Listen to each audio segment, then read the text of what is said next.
There was Messi madness in Calcutta, Wilfred Nancy on the ropes in Scotland, and we count down to kickoff with AC Boise. That and more on a great edition of Morning Kickaround here on a Monday morning.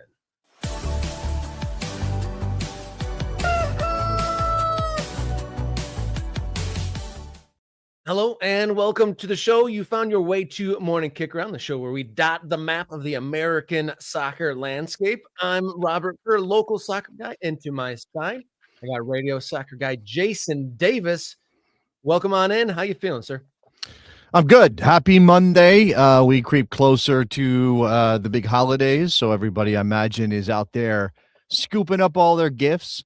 We probably should have thought about that, maybe gotten our Morning Kickaround hoodies out in time for the shopping season, Rob, but that's okay. We'll get it done. 2026 is going to be big. Right now, we've got business to take care of. That's right. We're going to start off with our channel member spotlight. Today, we'd like to feature John Hunt, one of very active members in Morning Kickaround's MK Ultra as a channel member, very active in the Discord channel and always contributing a lot to these live shows. So shout out John Hunt, our spotlight member of the day. Sorry. I realized I failed to get John's name ready for the show, so that's on me, but go ahead, continue talking about John. Yeah, John's a great member, big Lexington supporter, and always bringing some information to the conversation. Shout out to other members already checking here on the live show.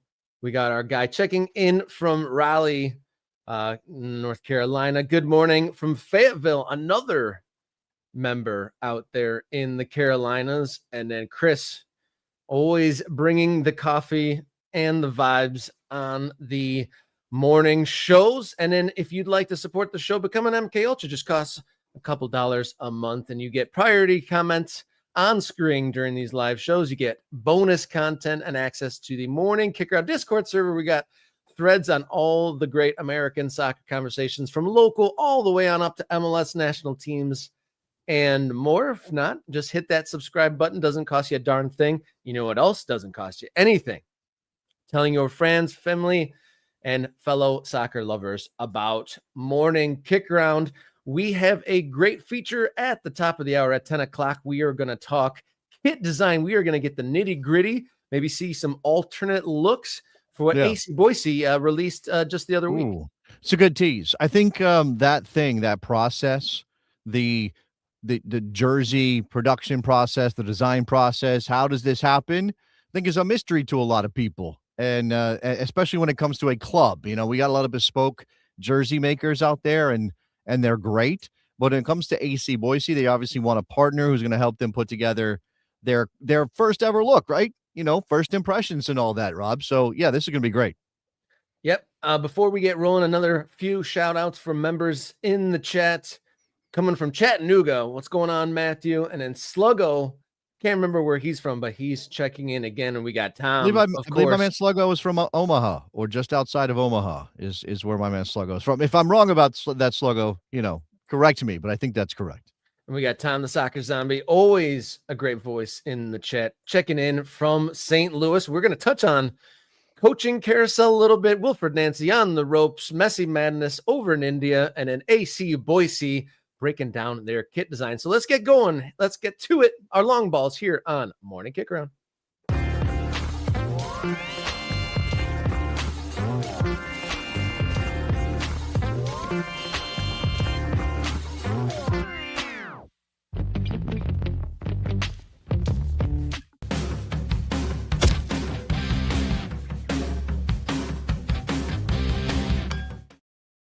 You may or may not have seen some shocking images from the weekend over in India. Leo Messi, after winning his MLS MVP award, went to India on a goat tour. And on the first stop, riots broke out. You're so tickled by the goat tour thing. Oh, wow. I don't know what's going on with that. Let me fix that. You're so tickled by the goat tour thing. It's really literally cool. It's a 3-day goat tour. And day one of the goat tour didn't go so well. So this is the thing about the GOAT tour, right? Is that it's not him playing. He just got done with a long MLS season. He is now an MLS Cup champion. He's a 2-time MLS MVP, and he's not going out there to kick the ball around in Kolkata or any of these places. He is there just to wave to the crowd, to say And hi. do some kickabouts, because there were some later appearances that went okay, and our guy Franco Panizo, the Inter Miami journalist, he was showing some clips from the different appearances, and they had some fans. I don't know if they're fans or actual players trying to do a little kick around. The worst kicks of all time. Imagine passing to Messi and you shank it 20 feet wide. And that's what these Oh man, wow, that's wild. I didn't know that was a thing. I wish I had pulled those images for us here on this morning kick around episode. I think that's interesting that you can just trot out, yes, the greatest player of all time, but you can just trot him out, have him wave the crowd, maybe kick a ball around without actually competing, and that is worth. I saw $130 in Kolkata. That was what their fans were upset about. $130, and they said they couldn't see Messi. And as you can tell, they weren't above tearing the stadium apart, the Salt Lake Stadium there in India, because they were upset. Now this is only one part of the story, though. Let me go back. This is only one part of the story, that Rob, because this is the other part, right? Tell us what's going on here. Okay, so I'm not sure which city in India this is, but part of the GOAT tour was the unveiling of this absolutely mammoth statue of Messi. And I've seen some commentary online that folks in India are dismayed that they would spend so much time and money on a absolutely gigantic Messi statue when they have sporting infrastructure that's maybe could see some improvements. And but they did this instead. But part of this first appearance on the GOAT tour that's also astonishing is the guy who organized it has been put in jail. Like you mismanage a Messi appearance and straight to jail. Yeah, it looks like that. The West Bengal sports minister Arup Biswas said government has been ordered to investigate this matter. An investigation is going on, and he wasn't. I have some video, or there's some links to this that say he's not going to comment further. They are investigating. So again, if the organizer did something criminal, maybe he oversold the stadium, right? Maybe he made promises that were not actually part of what Messi was going to do. If he did those things, then he created the scenario, he created the situation and the conditions for the angry reaction. I don't know what I want to put this on RIot. I don't know what words to use. These are all loaded words and they get into very tricky territory. But if this is something that was mismanaged from the very beginning, and again, overpromised, underdelivered, and people are being charged exorbitant fees, then I could understand why there would be a reaction and where there would need to be an investigation. To be jailed immediately is not something that I think would happen here, but it is interesting that happened. I wanted to bring up the scale here is 21 meters tall. This statue. Now, okay, 71 feet or 70 feet rather. The base is included in that, right? So the it's not like the statue is 70 feet. The base plus the statue, because that's a big base. Look how tall that base is. I know. I guess you need a big base. Here's a close up. How good did they do on this statue? How much does that look like Lionel Messi to you, Rob? I'm not quite sure I recognize him. The hairline, I'd say they got the hairline right. Like the nose down, I'm not quite so sure if that's like a smacking resemblance. If you showed me this image and if we wasn't speaking about it in the context of a Messi topic, I would not be like, bam, that's a Messi statue. I think part of it is the angle that we're getting here. This is the upward angle, right? And obviously, no. First of all, is this a trick of the camera? What's going on in that frontal short area region? He's a little frumpy. What is going on there? Does this man have a growth that he needs to get taken care of? Those are some skinny legs too. Something's going on. Look, I respect sculptors, right? I think this is extremely difficult work, and you're casting this out of metal, I guess. That's a lot of metal, by the way. Like, I imagine it's difficult to get any of this right, but it's also kind of an argument of why we shouldn't be doing these in the first place. Like, why are we doing these in the first place? I think he does look a little too rodent-like with this image, Rob. That you're right about the nose. It's something about the ears, and then they gave him a lot of eye wrinkles. Does he look that old? He's very tired. He's very tired. It's maybe the air up there makes it, harder on the skin. Yeah, I don't know, man. Wild times in India around the Lionel Messi appearance. So it's notable that the other appearances, I think there's a 4-city goat tour for Messi over the weekend. The other events, the other appearances went to plan, but this one causing quite the scene. And Satadru Dutta, the event organizer, in police custody while they investigate what went wrong for the stadium to be absolutely destroyed. But the the city official of West Bengal State, Mamata Banerjee, had to apologize or took it upon himself to apologize to Messi. So a whole bunch of odd power dynamics in this one for a stadium being destroyed, people being disappointed in the midst of a giant iron statue being built over there in India. Can I ask you another question? Please. Look, I'm not trying to deny soccer fans an opportunity to get their eyes on the greatest player any of us have ever seen. I'm not suggesting that they should be not denied that if it's at all possible. But why is this happening? Like, why is it necessary just a handful of days after he finished his MLS season for Lionel Messi to fly across the world and be trotted out like a show pony to be looked at and ogled? Like, who's bet?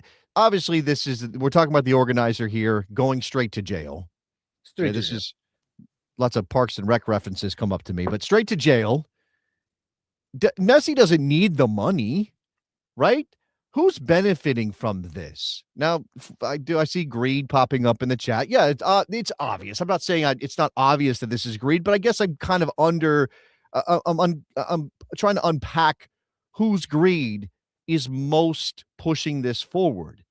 Is Lionel Messi saying to people, "Hey, I want to go on a tour and see India, or go see the people of India," right? Is he doing it? I don't think he's probably not doing it, which means he's being not exploited. Again, he's making a bunch of cash and he's going to be taken care of, and they're going to have security around him at all times and all of those things. It's just real distasteful. In this moment when we're talking about World Cup ticket prices, like in this moment when we're talking about basically, the stories that are popping up now around the World Cup tickets, Rob, are basically like, this is going to damage the future of soccer in America for decades to come. The World Cup tickets. Yeah, this is supposed to be the event that we've all looked for, and this is supposed to be the culmination of the new era of soccer. And right now, it's turning people a little bit sour and bitter, or at least the conversation at this point now is bitterness generally. Exactly right. So, again, I'm just saying, like, this is not MLS is not sending Lionel Messi to India. That's not what this is. I don't believe this is an MLS event. Suarez and Rodrigo de Paul were there, but I'm pretty sure that this is somebody organizing this on Messi's behalf, on their behalf. This wasn't an official Inter Miami business, was it? No, this was an event and a tour created by a PR marketing firm in India, from the reporting that I'm reading. Right. So they said, hey, we can bring you to India and you can make this much money.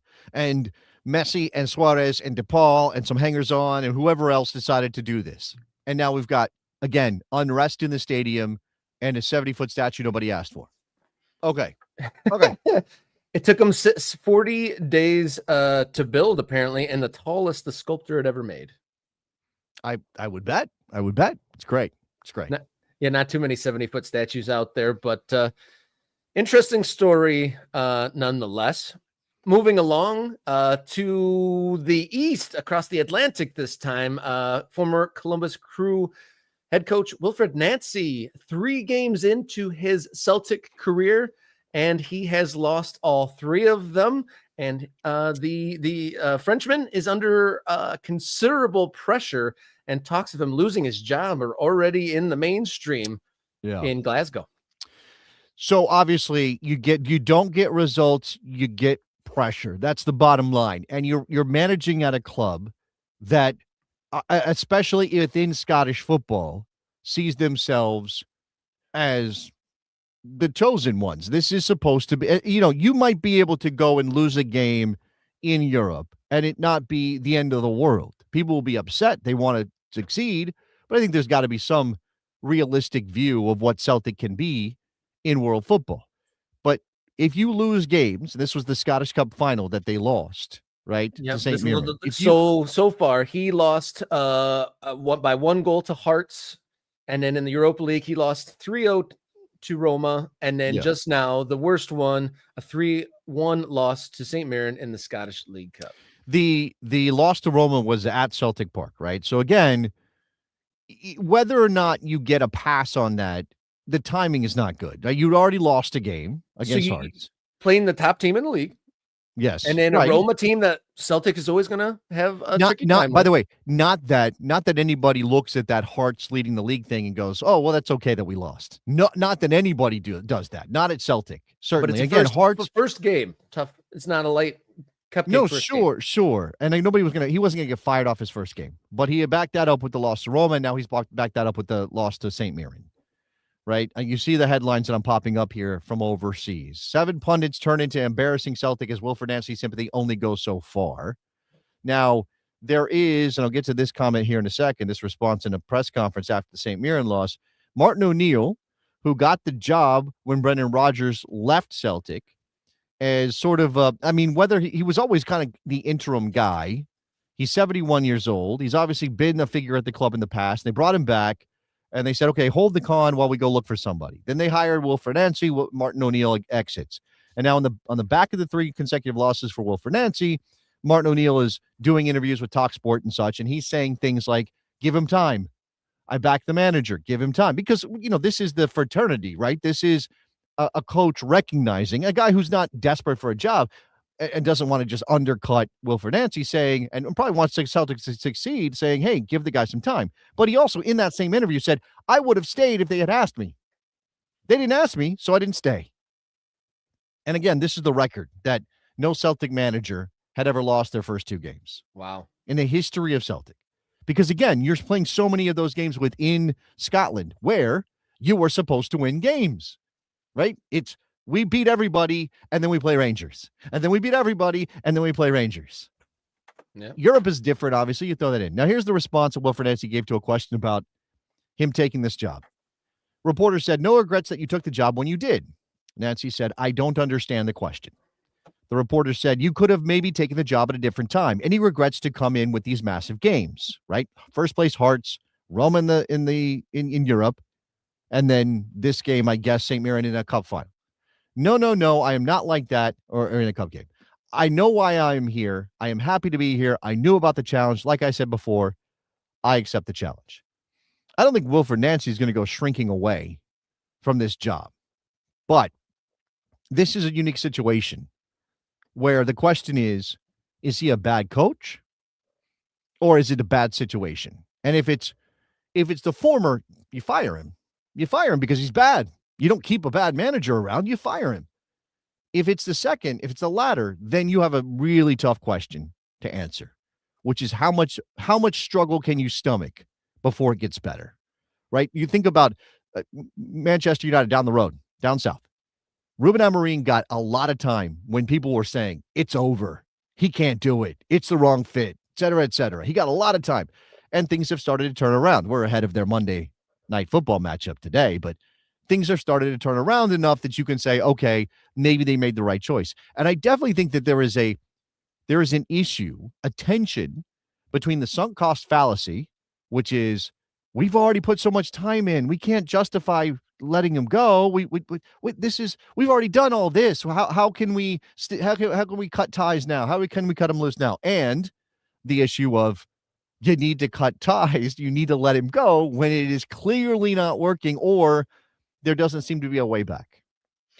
This is another argument for the calendar change for Major League Soccer, not only for the players to be able to move in and out of the league internationally, but also for managers, because maybe if the calendars were aligned and Wilfred Nancy joins in the summer ahead of a season, this is a whole different story. But this is a Celtic club that's already a little bit in its own head because they are trailing a team like Hearts. So they're already in a bit of a twist. And then they bring in a new manager from a league that can be criticized and looked down upon. Yes. And then they run into 3. I mean, at least 2 of the 3 were they're harder matches on their schedule. And then, put on top of that losing to St. Mirren. I was looking for the history, but I can't imagine how many times St. Mirren has ever beaten Celtic. So you've got complicating factors across the board. You've got the timing of this, right? And following a legend and following managers with deep resumes in European football. You've got where he comes from, which obviously for a healthy amount of Celtic fans is going to be a disqualifying factor for them, right? I'm not saying they're right or wrong. I'm not deciding whether or not Celtic fans need to be nicer about MLS or think MLS is better. It doesn't matter. What matters is they think this, right? We're talking about real politics stuff here. This is just the reality on the ground. You've got a timing issue. You've got a league origin issue. And now you've got, again, the scheduling, the way he is, who he is. Wilfred Nancy is a talker in a way that is not going to mesh well with a fan base like Celtics who expect winning, right? You can talk fancy about the game. You can talk in high-minded ways about the game when you are winning. And he did that here in Major League Soccer. He did that. Now, obviously, a major difference between MLS and Celtic is that there is no safety net at Celtic. There's a safety net here. And I don't just mean the playoffs. I mean the culture of it all. I mean, as I put up on the screen, Riverside Grove, Celtics team salary, their payroll dwarfs everybody else in Scotland. Maybe not in England, maybe not in Italy, maybe not in Europe, but it certainly does in Scotland. And so they're expected to beat teams like Hearts and St. Mirren. And he has done neither of those things.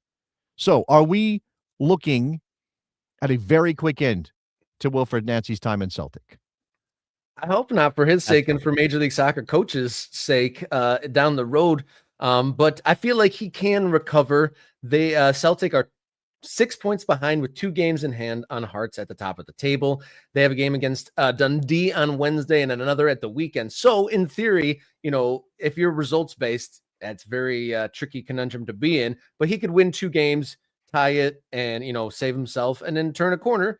But he loses to Dundee on Wednesday. Who knows what stories come from that. Moving along domestically, Major League Soccer, a coaching carousel update. Still some open jobs here as we creep towards January, and the 2026 preparations should be well underway. Probably the most timely news update per Jeff Carlisle, Colorado Rapids are expected to hire Spurs assistant Matt Wells due to arrive in the next day or two to Colorado from London. Yeah, this one is interesting to me because this is yet again the Rapids taking a swing on a guy with not a whole lot of resume. Now you say what you want about some of these teams and how they go about their managerial hires, but Chris Armas, at least he had something. I mean, the Rapids hired a guy that I don't think anybody saw as a superstar of American soccer coaching, but Chris Armas had at least something, right? He had the Red Bulls, he had Toronto, he had some time as assistant in England. He comes back, he manages the Colorado Rapids. And post Chris Armas, what they've decided to do is follow the Minnesota United playbook. And I'm not saying that Matt Wells is the same as Eric Ramsey. I'm not saying they're the same person or they have the same background or any of those things. But they both were assistants in the Premier League. They are both in their 30s. Matt Wells is not quite as young as Eric Ramsey, but young enough that it's interesting to point out that he's 37, right? That's a thing. So are the Rapids following the same game plan as Minnesota, and will it work out to their benefit the way it has for Minnesota? Or is this, what the hell are you doing? Hiring a guy with no senior level managerial resume. And the other thing that's interesting here, and you can find this, there's a headline, dailycannon.com covers Arsenal. Remember that the Colorado Rapids are owned by the Kroenke family, which have a major stake, a controlling stake, I believe, in Arsenal Football Club. And here they are hiring a Tottenham Hotspur assistant. I mean, I think the Rapids should hire whoever the best candidate is, and maybe that's a Tottenham Hotspur assistant, but it is interesting that the Arsenal connected club is hiring a Tottenham assistant. It's the global web that we are now living in the modern footballing world. A little bit of context on Wells. He's 37 years old, but has been coaching since 20. He was in the Spurs Youth Academy, but suffered many injuries as a youth, so went into coaching by the time he reached adult age. And he's been a long apprenticeship in England, elsewhere, and joined. He's been on Spurs under 18 staff for Scott Parker, and then joined the Spurs first team when Ange Postecoglou was hired, and he remained on staff when Thomas Frank came in. But he is going to come over to Colorado this week, and apparently he's bringing multiple assistants on that Tottenham staff with him. So Interesting development in Colorado. The New England Revolution, we already talked about them a couple weeks ago, hiring Marko Mitrovic. And LAFC, we didn't get to talk about this. LAFC hired or promoted Marcos Santos after being an assistant for 4 seasons there. Any thoughts on that? Well, Marcos Santos does have a resume. Now, it is maybe not the most glittering resume. He had coached with the San Francisco Deltas and won an NASL title in the only year the Deltas ever played any soccer. Before that, he'd been in Kansas City. I remember him from his time in Montreal, where he was, I think, the interim. Well, is he the full-time head coach? He was the full-time manager of the Montreal Impact for a couple years, while they were still a second division team. Then after the San Francisco Deltas, he lands in Los Angeles, but then gets hired by the Vancouver Whitecaps to be their head coach. And he was the Whitecaps coach for a few seasons and ended up with 22 wins, 20 draws, and 39 losses in 81 matches coached for the Vancouver Whitecaps. So when you look at his resume as a LAFC fan or an MLS fan, that's what you look at. You look at Vancouver and you go, okay, it's not real great. 27% win percentage, not real great. Now, Vancouver at the time, not now, obviously a very good team now, but back then, not much to look at in terms of their roster and those things, Rob. So, what I would say is LAFC clearly thinks that they can plug and play, that they have a system, that they have talent, that they have a way of doing things, with John Thorrington overseeing everything, that allows them to tap a guy who's got the respect of their organization. He might not have a stellar resume, but rather than go outside the group and bring somebody in who is going to maybe want to change everything or have more control, they're bringing up a guy who worked alongside their manager for the last couple of years and did enough that, they see him as the right replacement. I don't think it's. I think this is a reasonable thing for them to do, and I wish Marcos Santos the best. I actually like Marcos Santos, but I would understand why an LAFC fan would be like, "Really? That's what we're doing? Okay." Yeah, I saw some muted response upon the hire. I think people were looking for a big name, at least bigger than Marcos Santos, to be LAFC's third ever head coach. Moving on to 2 teams in the Midwest, though, no coach yet, and it's getting late in the game to do so. Sporting KC and St. Louis SC, neither with a coach yet.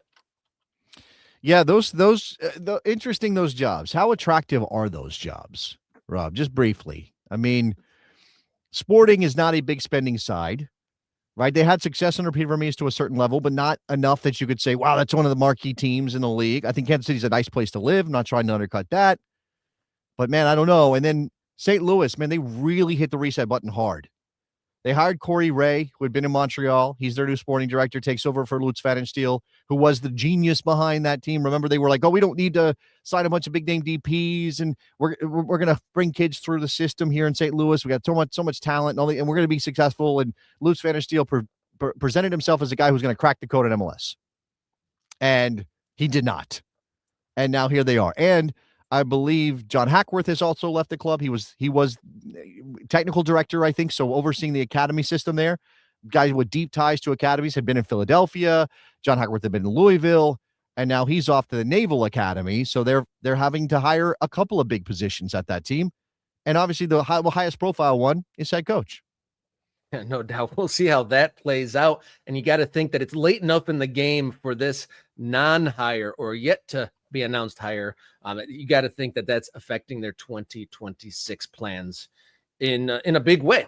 So thank you everyone for tuning in and being along with us here on a cold Monday Can morning. I just throw in one more on that? Because I think we skipped over Red Bulls real quick. I think just Michael Bradley's name is out there. I don't think that's official. Anxious to talk about it when it goes official. We'll just say that.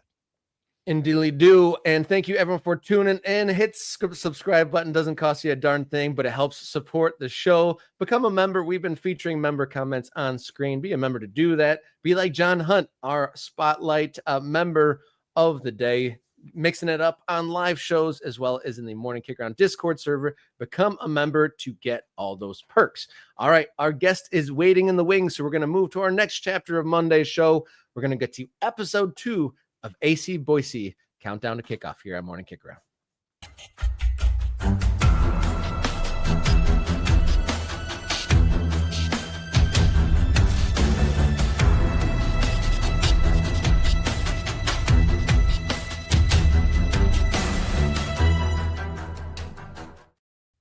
Welcome in. This is episode 2 of Countdown to Kickoff with AC Boise. Today, we are joined by Jennie Telleria, founder of Against, a creative consultancy based there in Boise, serving as operating CMO of Athletic Club Boise, and was also the lead kit designer in partnership with Hummel, which is the majority of our topic today. Welcome to Morning Kickaround and Countdown to Kickoff, Jennie. Thanks. I'm excited to be here. How's my mic? Is it hot? It sounds great. No, Okay. no, it's Okay, perfect. great. Yeah, I think we're going to get good stuff from you here. I want to just, let's not beat around the bush. Thank you for coming on, Jennie. Here's the kit, right? This is why we're here. This is what soccer fans wait for when there's a new team, or any team really, every new year or every time they get a chance. So, Jennie, tell us about, give us as much as you can as we kind of dive into the details here about what it was like to design this kit, to be part of this with Hummel and to get it out. Well, designing with Hummel is an incredible opportunity. Working with Hummel is really interesting because, as you probably know, when you're choosing a kit partner, there are lots of options to go with. But one of the benefits of working with Hummel is you can customize literally everything, from the shape of the collar to obviously the textures and the patterns, the materials that are being made, the patch material, the sublimation, all of the decoration. Every single detail and every single element can be customized, which, as a designer, that's both very exciting and can be kind of intimidating, because that means you have to pay attention and you have to make decisions for all of those individual details. And we love it. We think it turned out great, and they were great to collaborate with. They were great. I already said collaborators. They were great collaborators, but they're also really helpful in helping us know what works and what's not going to work. We, along the process, asked for some things, and they're like, yeah, I want to do that. That's not going to look very good, or it's not going to turn out great. So they steered us away from some potential disasters as well. It sounds like they were a good partner there. And on this episode, we'd really like to get into the minute details of what goes into designing a kit, and this kit specifically. So kind of what was day one of the design process? What were you given with, and what was the base of where you started this project? Well, we started with a narrative. What's the story that we want to tell? What do we want our audience, our players, to think about when they see this kit? And obviously, those are the things that a designer thinks about. We geek out and nerd over. Often when people are purchasing the kit, they're not thinking about those things, right? They don't necessarily know that the pattern on the front was inspired by the plume of a peregrine falcon, and that the direction of the pattern is indicative of when a peregrine falcon dives. Those are the nerdy things that we get to think about that matter to us. When you're a designer, all of those decisions matter. You don't want to just be making a decision design for design's sake. You want it to be intentional. You want it to mean something. And then when someone gets to understand the story behind it, maybe they think that's cool if they like to nerd out with this as well. Okay, so obviously the bottom line is it looks good, but I do like that there's got to be some momentum in not thematic necessarily, although I imagine there's something to that, but just that intentionality guides you as a designer more than it is a forward-facing public sales point. Yeah. I mean, at the end of the day, yes, it has to look good. We want the players to be excited to wear it. We want the fans to be excited to purchase it. But but yes, we want there to be intention behind it as well. And you're starting with a blank template. You're starting with just the outline of what the kit can look like, and then you're thinking about, could it be this? What if we did this pattern? For our inaugural season, we want all of our kits to be grounded in the crest. And so each of the different kits, our home kit, our away kit, the keeper kits, they're all going to be rooted in one of the very specific elements from the crest. So our home kit is the peregrine falcon. Yeah, and so we see on screen right now, there's kind of a cycle of all the different variants that you created to go into this, and it all seems very kind of similar theme. So was it always going to be the black with the green accent? It was always going to be black. We knew that we wanted a black kit for our home kit, and obviously black is one of our primary colors. We call it Raptor Shadow. We weren't sure what the accent colors were going to be. At one point, our lighter green, LeBois green, was going to be a part of this kit, and then it just kind of fell away throughout the process. And we decided to add in some accents of what we call Basque green. And there we added green along the way. So like the underarm green, that was not a part of the original design. That came a little bit later as we were looking at a largely black kit. We wanted to pull in some more of those details. Yeah, I mean, that's the things that kind of make it stand. Although, I've seen almost entirely black kits that work, but that interesting little bit of color here or there. Obviously, we can see that you've got a tag element. You got the outline of the state of Idaho there, right? Those things that, I may buy it. I live in Virginia. I may buy this kit because I think it looks awesome. I love this kit. But obviously for somebody from Idaho, the people you really want to connect with, the club is really trying to get invested in the team. Those things are unique to them and make them feel, I mean, obviously you guys used fans, you used potential, people in the stadium for the visuals here. So that's a choice. Yes. It's Boise, Athletic Club Boise. We always say it's built by Boise for Boise. And that needs to show up in everything that we do. So we talk to our fans a lot about the things that they're interested in. From the very beginning, we talked to them about the elements and the things that they wanted to see in the crest. We did a lot of listening sessions where we showed up with these giant mood boards that had all this imagery that was representative of Boise. And we asked them to put these little stickers, right? Like we call them vote dots, on the things that they thought were the most interesting. And those are the things that we carried forward. Oh, that's very interesting. So you got very direct feedback on the specific elements that were attractive or not. That's an interesting take. Mm-hmm. And in the design process, I know there's specific terminology, like a round logo is like a roundel and whatnot. What would you call the shape of the crest? And then what do you call the textures on the black? There's kind of a shimmery alternating element. What are some of the terminologies and the uses of those? Yeah, so the crest itself is made out of kind of a rubber tatami material. So actually, I have one here. I don't know if you can see the details. I probably should have sent you a really close up of the crest itself, but hold it up if you can. Okay. Yeah, that's yeah. perfect. So Yes. you can see kind of the rubber elements, and then this texture in the background is called tatami, and this was obviously something that Hummel connected us with, the company that actually manufactures this, and they coordinated all of that. But we love those details. It's not just something that's sublimated on the kit itself. It's textural. It adds depth. All of those little touches, they make it feel more special and intentional. And then as far as the pattern on the kit itself, that is called heat press, and it's essentially, I don't know, you create a die. I don't know if this is going to work, and so it's kind of pressed into it. So it's right. And then you print the fabric on top of it.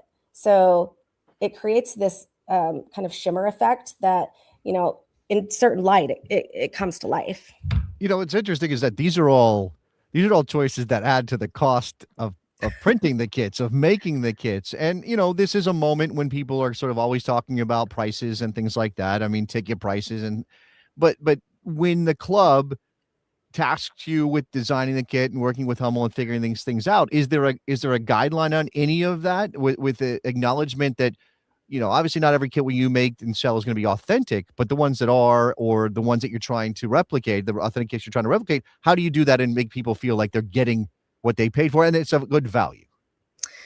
Well, certainly we're always looking at the costs, both from a bottom line revenue and then passing those costs on to the customers. We want to make sure that it's affordable. And so we benchmark it against what, going costs are in the market. And then we work backwards from there. So, we could have done we could have added lots and lots of different embellishments, but we want to draw a line at some point so that it does become affordable and then also cost effective for us, right? But we need to be stay sustainable. But it is important to us that, especially with our home kit, that we pull out all the stops and that we put in as many embellishments as we could. Even like the Hummel logo, that's 3D. Let's see if you can, that's called the 3D ink, right? Mm-hmm. So that's not sublimated. That's not part of the fabric. That's a treatment on top of it. And, that adds cost that we pay for, but it makes the kit way cooler. Yeah. There's also like a first impression element to this, right? Like this is the first one. You don't want people to go, oh, okay, that's nice, but it doesn't feel legit. It doesn't have weight to it. It doesn't have it's not substantial, right? That's part of this. Yeah, absolutely. And we believe that anything we're going to do is worth doing. Excellent. I'm trying really hard not to swear. It's just part of my vernacular. And I don't know what we are not under any guidelines. So I'm trying to keep it PG, which is I don't even think we have any I don't think we put ourselves out there as a family show. Jennie, be your authentic self. We prefer that over you having to censor. So whatever it is that you want to throw in. Okay, so we've got the substantial nature of this, and the players are going to wear it, but obviously, again, part of running a club is selling it. I think, Rob, you were going to ask, how many do you guys print, or how does that process work for selling them and making sure that you're not just sitting on thousands and thousands of unsold jerseys, or that you come up short because the demand is at such a height? Yeah, good question. Supply chain management is always a challenge when it comes to apparel, especially when you're a new club and you don't know what demand's going to be.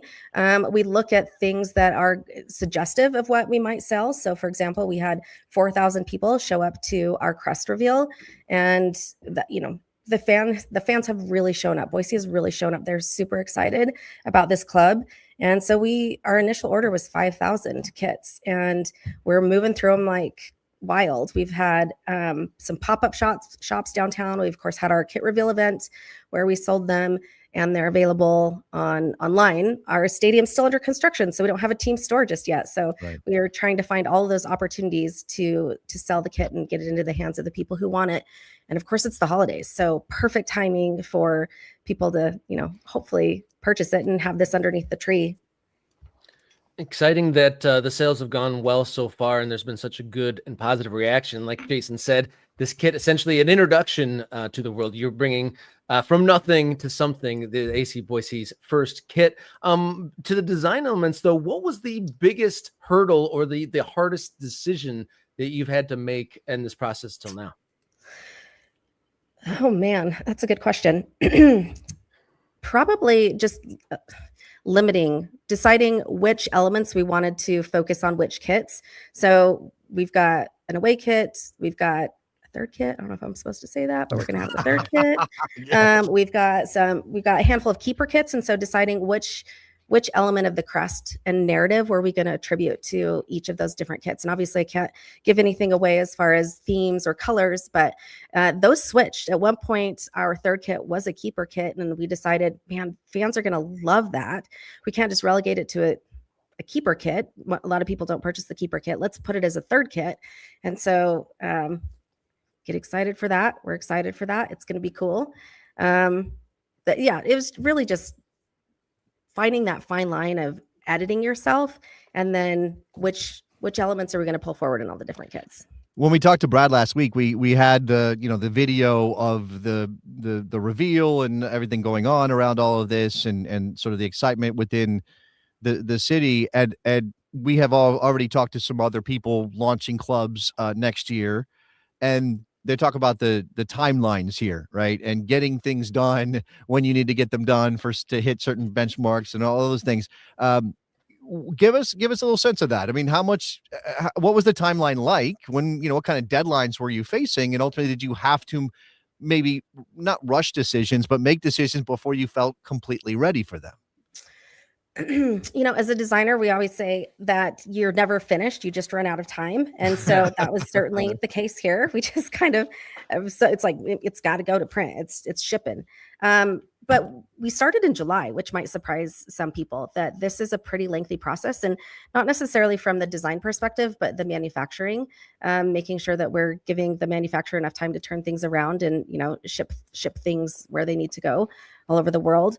And AC Boise is an incredible partner. And one of the beautiful things about specifically working with Brad is the decisions are made fast. And there's a lot of trust there from his team and his stakeholders and his senior leadership, that they trust him to make these decisions really quickly. And so it really was, Brad and I making a lot of those decisions, which is nice. As anybody who has ever worked with a board or a lot of people with stakeholders, design by committee is, really rarely nets anything exciting. So, so you can thank us or blame us for the things that you're going to see.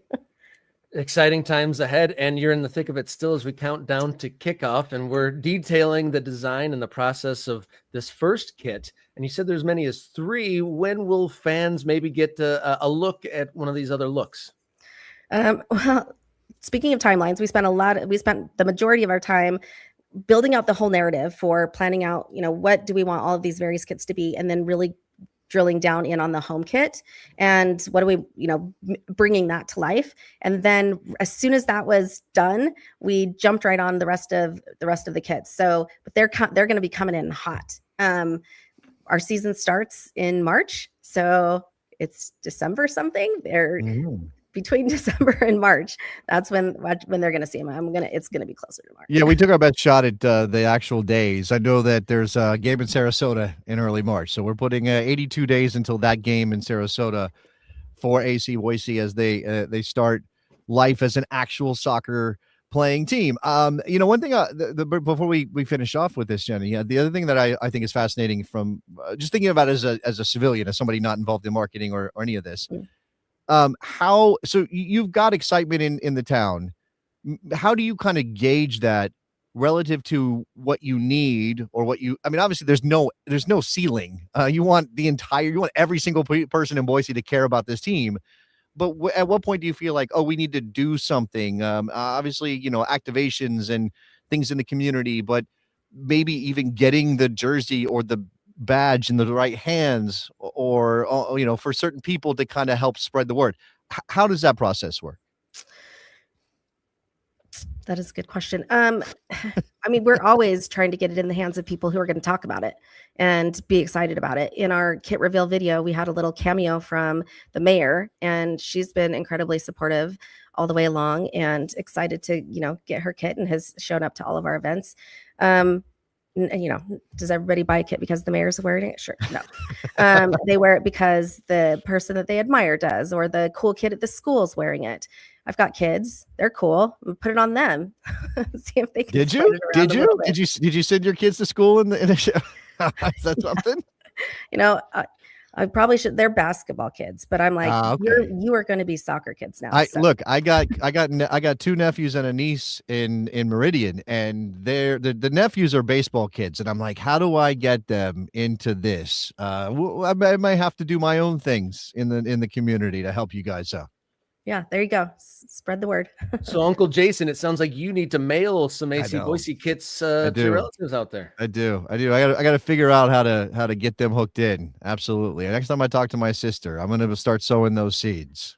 All right. Well, I know a person. We can help you out. Okay, there we go.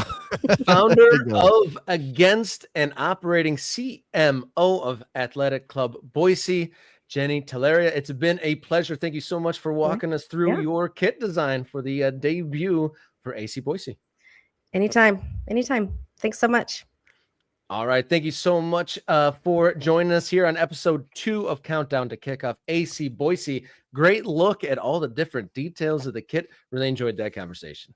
Yeah, that was great. I really, really did get into some of the details of this and that process and all of those things. And, we are quick to judge, as soccer fans, so quick to judge. That badge is terrible, and that shirt looks like trash, or whatever. Or even like, obviously being positive sometimes.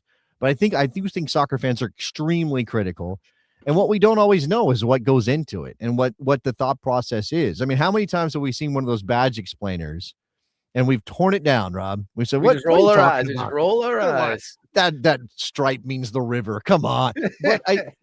But then again, if you have if you have an artistic soul at all, then you can kind of connect with that idea. Like, I need something to guide me in what this design is going to end up looking like. I just can't conceive of something out of nothing without some sort of principle, without some sort of idea or theme that's going to get me in the right direction. I mean, I think about some of the, obviously this is badges and not jerseys, but I think of some of the badges out there in American soccer, the ones we like, and you look at that and you go, okay, maybe they're over explaining some stuff, but there is something to that. You're tying it to a point in history, or you're connecting it to, some sort of monument or something in town that people can connect to and recognize. And if your river is a big part of your town, then why wouldn't your river be represented on your badge? If you've got Peregrine Falcons and you have the world's best Peregrine Falcon conservancy, or whatever they call those places, then it should be represented somehow, because that's just cool. Who doesn't want to be connected to Peregrine Falcons, Rob?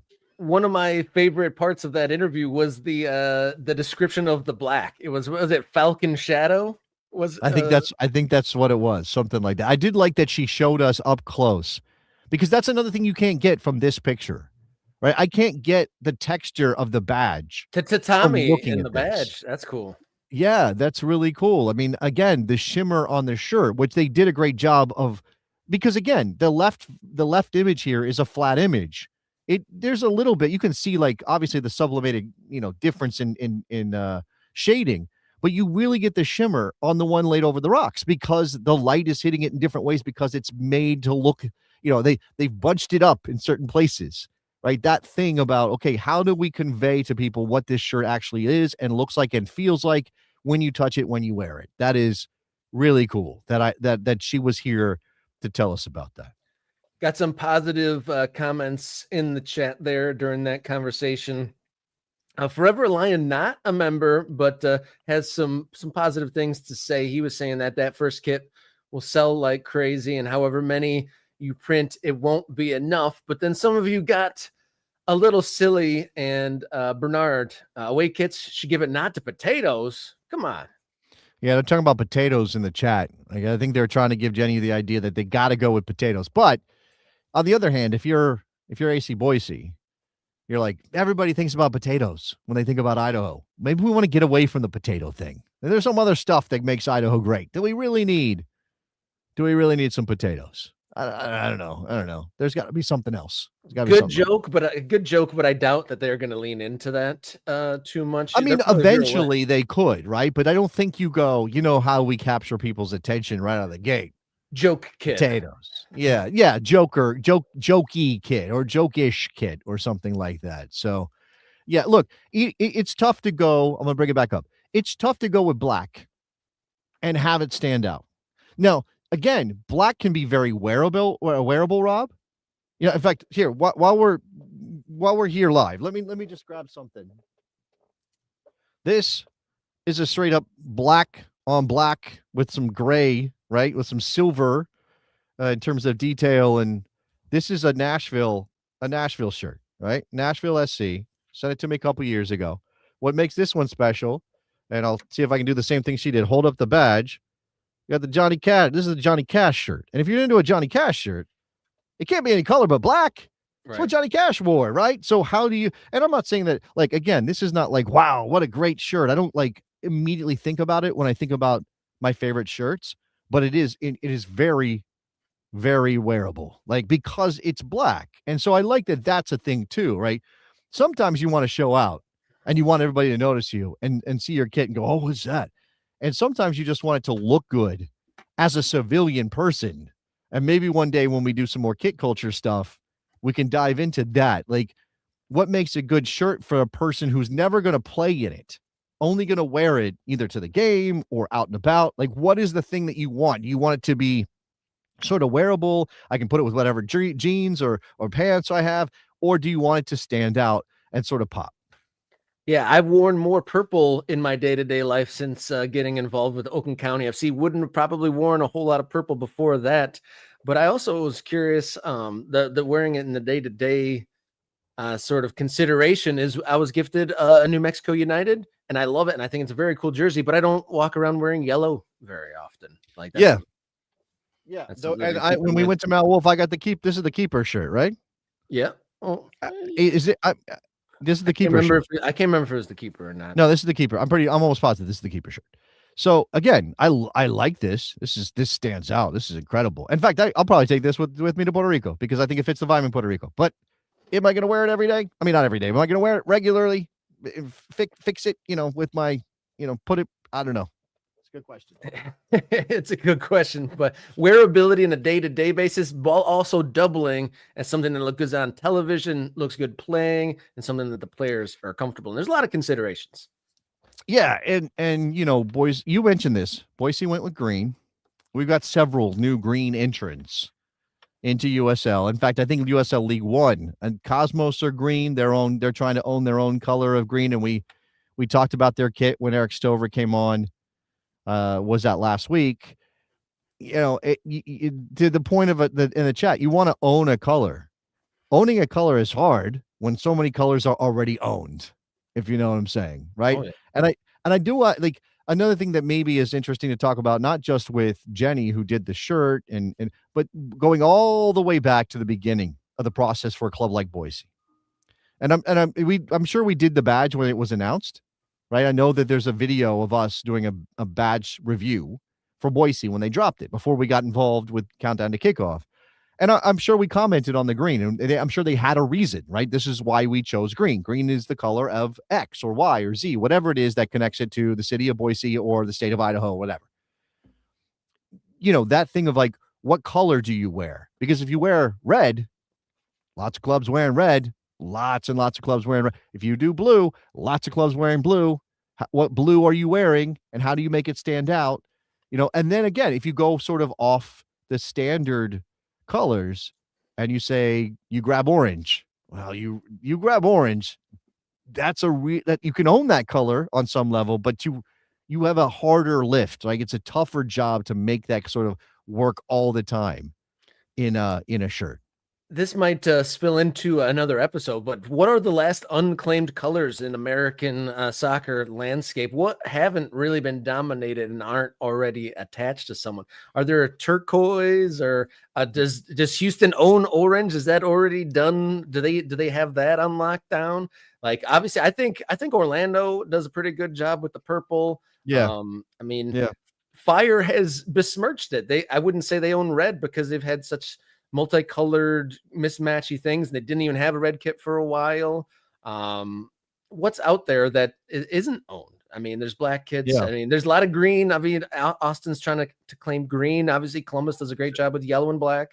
The Boise color scheme gives Austin vibes, right? It's the same kind of green. It's the same area of green. Green is tough. I think green can work. Obviously, there is a connotation, but I think black with it's also like a combination, right? Black and yellow. This is black and green. Well, I guess they're going with black because it's in the badge. Other clubs might not go with black, right? You choose a different color to complement. And again, I'm just a guy who likes shirts, right? I'm just a guy who's got a bunch of jerseys hanging up. I'm not having to make the choice about why you choose a color and whether it can sell and whether you want to connect it with, how do you connect that to your community, et cetera, et cetera. Tom, Soccer Zombie, waiting for a team to own burnt sienna, which is pretty fun. And then Rodeo SC, when they come to town, maybe they'll own brown. And then a good point by Soccer Night in Detroit. All of Pittsburgh owns black and yellow. So a little bit of contentiousness. Right. Yeah. Does Pittsburgh own that over Columbus? Hard to say, but I do like the shout for Rodeo FC. Think about black and yellow as a soccer color. Like whatever you want to say about Pittsburgh in the U.S. and obviously they don't have they have a professional soccer team, but because Columbus is a major league team and has been around since '96, they've kind of made that their thing. But you think black and yellow, you think Dortmund, right?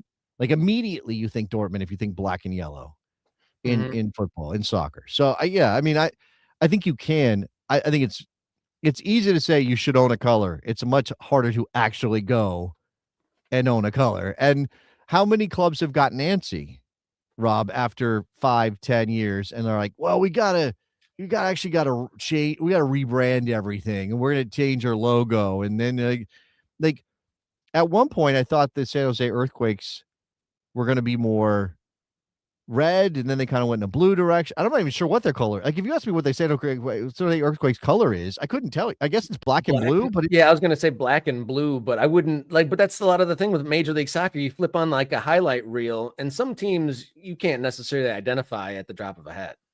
how about this color scheme? Remember we talked about this? Yeah, that's a good one. That's an unusual one. That's like the Wolverhampton Wanderers type color. They had a name for this color, right? It's not orange, something else. I mean, everybody's got they all come up with names for their colors. You can't just call it orange or brown or whatever. It's got to have a name. Ryan, So I he get to that. knows. And then this is what Rodeo SC put out, which, that's just the leather colors and the stamped, and whether or not they stick with this, I don't know. It's interesting times for trying to figure it out. I'm not sure if you saw the comment from Ryan, our guy in Fort Wayne, but he was saying that is autumn gold. Got it. Right. I do remember that. Thank you, Ryan. Ryan would know. Autumn gold. Right. And look, it does. It feels very autumny, but that's just a tough color, right? It's just a tough color. It's not an easy color to be like, hey, wear this around all the time. And I imagine that in most of their shirts, that won't be the main color. Autumn gold will not be doing all of the heavy lifting in their shirts, Rob, because that's just a lot of that color, right? So it's probably going to be a lot of black with that as an accent, or maybe white with that as an accent, which I don't know. Is that ideal for some clubs? But kudos to Fort Wayne for taking a chance on something that's a little bit out of the box. You know, they didn't just go blue or red. I mean, they obviously rebranded. They had multiple years of history with kind of a blue look, but changing it up for their promotion up to the professional ranks.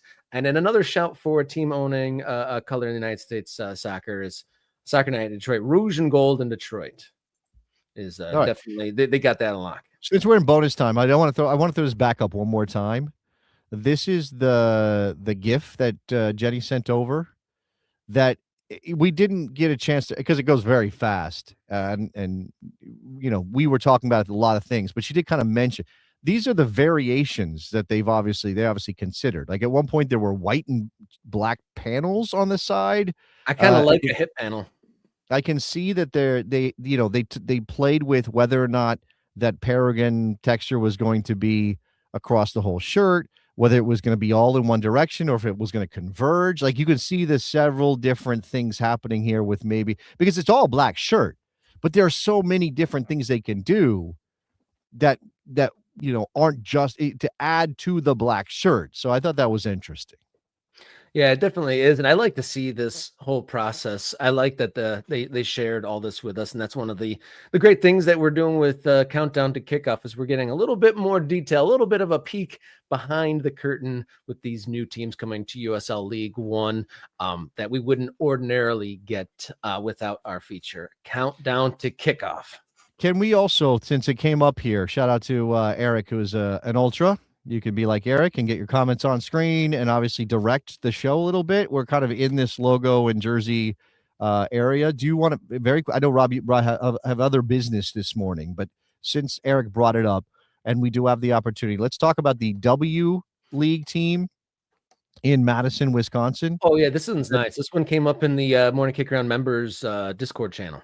Yeah, I'm trying to bring in the image. So just give me a second here while I try to make sure if I can bring in the image into the show this morning. I'm not okay. Give a little more detail on this, Rob, while I look for this image. So the Madison W League team, which is the summer league side there in Madison, released a new kit, and I want to hear the backstory of what the design was for this, because to me it looked like a sari, the Indian formal dress wear. I don't think I've seen a kit look as much like a sari as I saw this. It's very colorful, has a great sash across it, And I really do hope that you're able to pull that up so that we can see it. But I think it's worth a deeper dive if there is some sort of a backstory to it, because it definitely doesn't look like anything else we have in the American soccer ecosystem as far as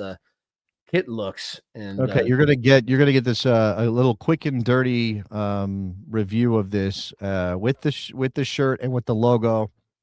Rally Madison. Here's the logo first. Oh, we got to take that one down. We'll put that. Okay, there we go. All right. People are clicking buttons. Is what's going on there. My hands were off it the whole time. I know. That's the logo for Rally Madison. It's interesting to have a face in the logo. I will say that. That is a choice. And this is not a sort of super abstract. There's some shading there. Yeah, I don't know. This one I'm going to have to think about. I'm going to have to process that. And here's the jersey that you were talking about, their kit. And that sash is very, very intense. Yeah, do you know what I mean? Does it my way off base was saying that looks like a sari, an Indian dress? I don't see that. I don't, but okay. I don't know. In what way, Rob, do you think that looks like a sari? Well, the bright, vibrant colors and then the texturing kind of looks like how those saris kind of wrap. And then just with the sash across it, kind of looks like that could, if it was maybe extend it and make that longer. I see that being okay. I mean, a sari has a across the entirety of the body. Yeah. Soccer Zombie says it feels like Mardi Gras. I can see that. I mean, obviously that color scheme, the gold and the purple, which I'm sure those are again different. But anyway, yeah, pretty incredible. Okay, that's it. Just wanted to throw that in while we had a chance, Rob. Yeah, I'll have to do some reading and see if some backstory behind the face in the crest and then behind the color scheme and the design behind that. But definitely an interesting entry into the American kit zeitgeist there. But thank you everyone for joining in on the show, tuning in. Thank you to Jennie from Boise for giving us the lowdown in the countdown to kickoff. And be on the lookout for all the countdown to kickoff episodes on the Morning Kickaround YouTube channel. And then one last shout to the member spotlight, John Hunt. Thank you for being such a good contributor and a follower and bringing a lot to the Morning Kickaround community here. And thanks to everyone. And we will be back hopefully on Wednesday. Things get a little weird with the holidays, but we should be coming back with content regardless of the status. That's the plan, Rob. That's the plan. That's what we're going to do. Let's go. All right, guys. Thanks for tuning in. And until next time, everybody, please enjoy your soccer.